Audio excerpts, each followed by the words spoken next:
शुद्ध, यानी कि 52% ही यह अपने कोष का खर्च कर सके मनोज बाबू।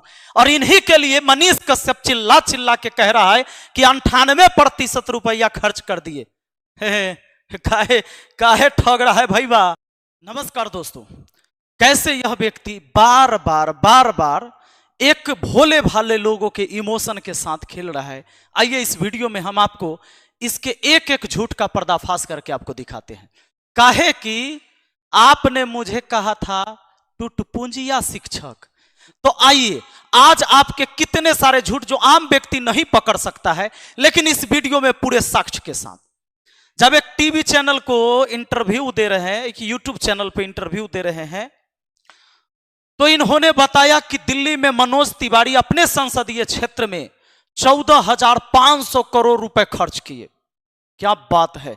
और विकास तो इतना तगड़ा करा है कि अपने जितना भी उनको राशि मिली उसका 98% रुपया खर्च कर दिए। 98%। इस वीडियो को जरा सुनिए। और मनोज तिवारी 14,600 करोड़ रुपया का काम किया है और अपने संसद निधि का जो है 98% यानी 98% खर्च करने वाला। अब दोस्तों आप दूसरी वीडियो सुनिए। और मनोज तिवारी 14,600 करोड़ का काम करा के अपने क्षेत्र में, सारा डेटा है मेरे पास। अब हम आपको बताते हैं कि रियल में सांसद का कितना बजट होता है, उसके संसदीय क्षेत्र के लिए उसके पास कितना पावर होता है, कितना पैसा वो खर्च कर सकता है अगर वो मंत्री नहीं है तो। ये मनोज तिवारी जी एक सांसद हैं और आपको पता है कि 5 करोड़ रुपया पहले सांसद निधि में मिलता था, लेकिन कोरोना के बाद बजट को बढ़ाया गया। देश की आर्थिक स्थिति को मजबूत करने के लिए 2 करोड़ रुपया और बढ़ा दिया गया, तो अब 7 करोड़ हो गया है। सुनिए, अब यहां पर देखिए, जैसे हम लोग मुखिया हैं तब वैसे ही बजट आता है, जैसे फिर सांसद को बजट मिलता है। कैसे? एक सांसद का बजट आप यहां देख सकते हैं। यहां पर सांसद निधि से जारी हुई, ये गौतम गंभीर हैं, गौतम गंभीर भी बीजेपी से ही हैं, ये पर देख लीजिए यहां पर। तो गौतम गंभीर सांसद निधि जारी हुई 7 करोड़ रुपए, खर्च किए 7.24 करोड़ रुपए। ज्यादा कैसे? तो इसमें से कुछ एडवांस कार्य मंजूर हुए, उनकी राशि भी है, उनकी भी राशि इसमें जोड़ दिया गया जो एडवांस कार्य इनके लिए मंजूर हो गया था। आगे बढ़िए। 26 कार्य की सिफारिश और 8 पूरे हुए। इन्होंने 26 काम बताया सरकार को, लेकिन उसमें से 8 काम पूरा हो पाया इस पैसे से। अब देखिए, लोकसभा में सवाल पूछे 79। जब इनको मौका मिला तो लोकसभा में इन्होंने 79 सवाल पूछे, जो सवाल जनता के हित में होता है। सरकार की ओर से आश्वासन मिला 6 मुद्दे पर। सरकार ने इनके 6 बातों को आश्वासन दिया, कहा कि इस पर काम कर सकते हैं। डिबेट और मुद्दे उठाए इन्होंने 17। अब आ जाइए, ये है आप यहां हर्षवर्धन, डॉक्टर हर्षवर्धन मीनाक्षी, जो कि ये भी एक सांसद हैं दिल्ली क्षेत्र से ही।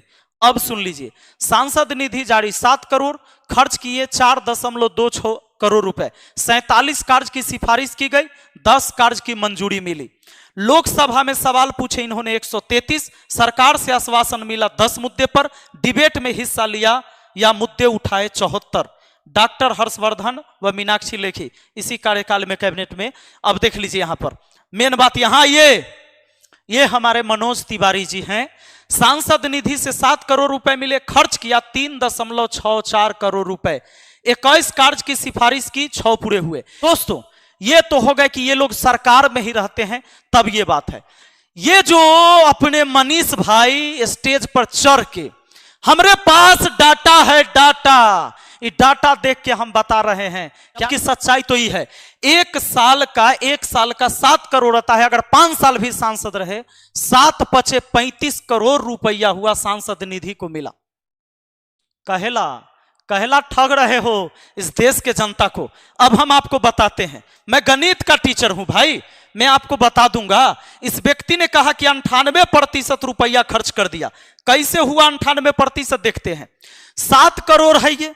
अब 7 करोड़ में 3.64 करोड़ खर्चा हुआ, तब प्रतिशत निकालना है तो 3.64 को ऊपर लिखो, 7 को नीचे लिखो, अब प्रतिशत के लिए 100% से गुना। आप जानते हो कि अगर दशमलव हटाओगे तब बट्टा में 100 आ जाएगा, ये 2 जीरो से 2 जीरो कट गया, 100 का मतलब 7 में गुना 700 हो गया, 2 जीरो से 2 जीरो कटा, 7 से इसको काटो, 7 पचे 35 शेष 1, 1 पर 4 14, 7 दूना 14, यानी कि 52% ही यह अपने कोष का खर्च कर सके मनोज बाबू। और इन्हीं के लिए मनीष कश्यप चिल्ला चिल्ला के कह रहा है कि 98% रुपया खर्च कर दिए। काहे काहे ठग रहा है भाई वाह, काहे इतना बेवकूफ। और यह आदमी सवाल उठाता है कि तेजस्वी यादव 9वां फेल है, ओकरा सीएम बनाओगे। रे तू इंजीनियर होकर क्या किया जब इतना छोटा छोटा आंकड़ा तुम गलत बता रहे हो? हैं काहे काहे ऐसे कर रहे हैं? लोगों के इमोशन के साथ काहे खेल रहे हैं? कहे थे ना, क्या कहा था कि टुटपुंजिया टीचर है, तो हम जवाब दिए थे ना कि दिलबर के लिए दिलदार है हम, दुश्मन के लिए तलवार है हम। मैदान में अगर हम डट जाए तो मुश्किल है कि पीछे हट जाए। फालतू बात नहीं, बकवासबाजी नहीं होगा, लेकिन बात होगा सही डाटा पर। और हमने तो चैलेंज भी करा है कि कभी डिबेट करने के लिए चैनल आप चुन लो, विपिन सर तैयार है। चैनल आपका, जब कह दो 24 घंटा के लिए हम तैयार हैं। अब सुनो, यह व्यक्ति पढ़ा लिखा व्यक्ति है, संविधान का ज्ञान है, आचार संहिता का ज्ञान है। इस व्यक्ति ने जब अपनी वीडियो डाला, देखिए वीडियो जब डाले तब वीडियो डाले तो उसमें टाइटल क्या लिखे और लोगों को अपील किए कि वोट दीजिए। सही बात है, अगर आप किसी भी पार्टी के नेता है, नो डाउट आप अपनी पार्टी के लिए बोल सकते हैं कि भाई मेरी इस पार्टी को जाके सब लोग वोट दीजिए, बिल्कुल सही है। पर देखो क्या लिखा गया, देश धर्म और विकास के लिए बीजेपी को वोट करे। देश धर्म भी धर्म, तो कौन से धर्म के विकास के लिए, ये बात भी बता देते। और धर्म तो आ जाइए, लोकसभा इलेक्शन आचार संहिता का क्या नियम है, जाति धर्म के नाम पर वोट मांगे तो खैर नहीं, निर्वाचन आयोग की राजनीतिक दलों को हिदायत है। तो क्या राजनीतिक दल एफआईआर करेगा या वीडियो हट जाएगा? अगर वीडियो हट जाए तो यहां पर जो चुनाव आयोग है वो हमसे सबूत ले ले, मेरे पास सबके सबूत पूरे पड़े हैं। देश धर्म और विकास के लिए बीजेपी को वोट करे तो धर्म के नाम पर वोट नहीं मांगना है। और यही व्यक्ति कहता है कि जो मोदी जी को पसंद नहीं करते वो देश विरोधी है। जरा सोच के देखिए, अलग अलग पार्टियां अलग अलग चुनाव लड़ती है, कोई भी व्यक्ति अपने मन से अपनी पार्टी चुन सकता है और उस पार्टी को वोट दे सकता है, सपोर्ट कर सकता है। लेकिन अगर बीजेपी को वोट नहीं देगा तो वह व्यक्ति देश विरोधी कैसे हो जाता है? तो क्या ऐसे पढ़े लिखे लोग आपको चाहिए कि ये नेता बने? और कुछ लोग हम पर कहता है, सवाल करता है, अच्छा तोरा विधायक बने के मन है बाबू? अरे मन तो हमरा बहुत कुछ बने के है, आ जखनी हमरा मन होगा आ लोगों का सहयोग तो हम बनबे करेंगे। आ एकरा लेल हमरा इ नौटंकी करे के नहीं जरूरी पड़ेगा। ये जरूरी नहीं है कि हमरा बीजेपी टिकट नहीं देगा, आरजेडी टिकट देगा और दोसर पार्टी नहीं देगा। हमरा जहिया चुनाव लड़े के होगा ना, सुन लो ना भाई, या हमरा चुनाव लड़े के होगा तो हम ओकरा से टिकट लेंगे जो हमरा से पैसा नहीं लेगा, बिना पैसा के टिकटों देगा, पैसों देगा, चुनाव लड़े ले, तब हम चुनाव लड़ेंगे। एकरा जैसे घड़ियाली आंसू नहीं बहाएंगे और नहीं देगा तो अपने से लड़ेंगे। लेकिन हमरा जहिया मन होगा तब हम अपने मुखिया भी हैं, हम काम कर रहे हैं जो हमको करना है। लेकिन हम जागरूक आपको कर रहे हैं, आपको जागरूक इसलिए कर रहे हैं कि आप तनी आंख खोलिए।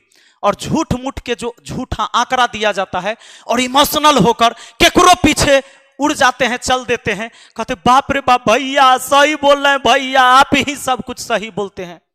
ऐसे नहीं होता है।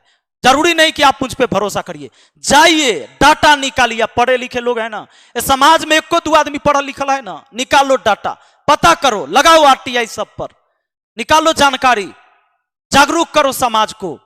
जो नेता, चाहे वो किसी जाति किसी धर्म का हो, जो नेता तुम्हारा काम करने वाला है, फेंकने वाला नहीं है, उसका समर्थन करो। बहुत बहुत धन्यवाद। और बाकी आपकी राय क्या है कमेंट बॉक्स में जरूर लिखिएगा। और हमको गाली देने वाले गाली देते रहो, मेरा कुछ न बिगड़ सकता है, इसमें तेरा घाटा मेरा कुछ नहीं जाता, कुछ नहीं होगा। बाकी चलिए, आप लोग जो प्यार बनाए रखे हैं बहुत बहुत धन्यवाद। जय हिंद, जय भारत।